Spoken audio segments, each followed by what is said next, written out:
বন্ধুরা, আজ আমরা ছোট পাঁচমিশালি মাছ পাতায় দেব। এর জন্য প্রথমে এক বাটি পেঁয়াজ কুচি দিয়ে দিলাম।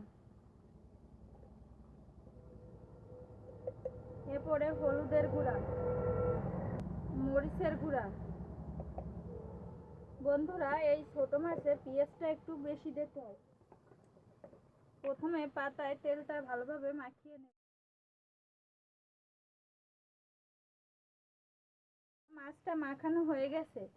এখন আমি কলা পাতায় ভালোভাবে সাজিয়ে নেব মাছটা। দেখুন বন্ধুরা, এখানে কত প্রকারের মাছ, সবগুলা নদীর মাছ।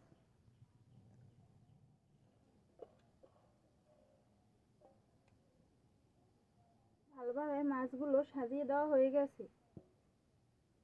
কড়াইতে উঠাই নেব। দেখুন বন্ধুরা, কত সুন্দর হয়েছে মাছ। কড়াইতে উঠাই নেব। দেখুন বন্ধুরা, কত সুন্দর হয়েছে মাছটার উপর মাছটা দিয়ে নেব। ভালোভাবে চারপাশ ঘুরিয়ে মাছটা ভেজে নেব। বন্ধুরা দেখুন, এক পিঠ হয়ে গেছে, ঘুরিয়ে ফিরিয়ে সুন্দর ভেজে নিয়ে। বন্ধুরা দেখুন, এক পিঠ হয়ে গেছে, ঘুরিয়ে ফিরিয়ে সুন্দর ভেজে নিয়ে এই মাছটা ফিরিয়ে নেব। প্রথমে একটা পাত্রে নামিয়ে নেব। এরপরে উপরে একটা পরিষ্কার কলাপাতা নিয়ে নেব। উপরে আরেকটা থালা দিয়ে এভাবে নিয়ে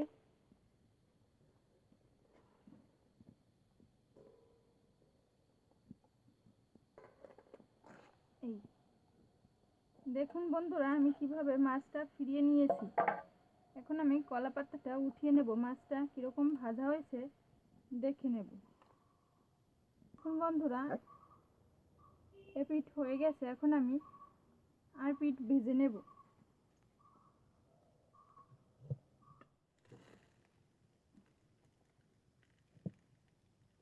দেখুন বন্ধুরা, মাছটা কত সুন্দর লোভনীয় হয়েছে ভাজাটা। মাছটা ভাজা হয়ে গেছে। দেখুন বন্ধুরা, আমি এখন মাছটা নামিয়ে নেব। তো বন্ধুরা, হয়ে গেল আজকের মাছ ভাজা। দেখুন বন্ধুরা, মাছটা আমি নামিয়ে নিয়েছি।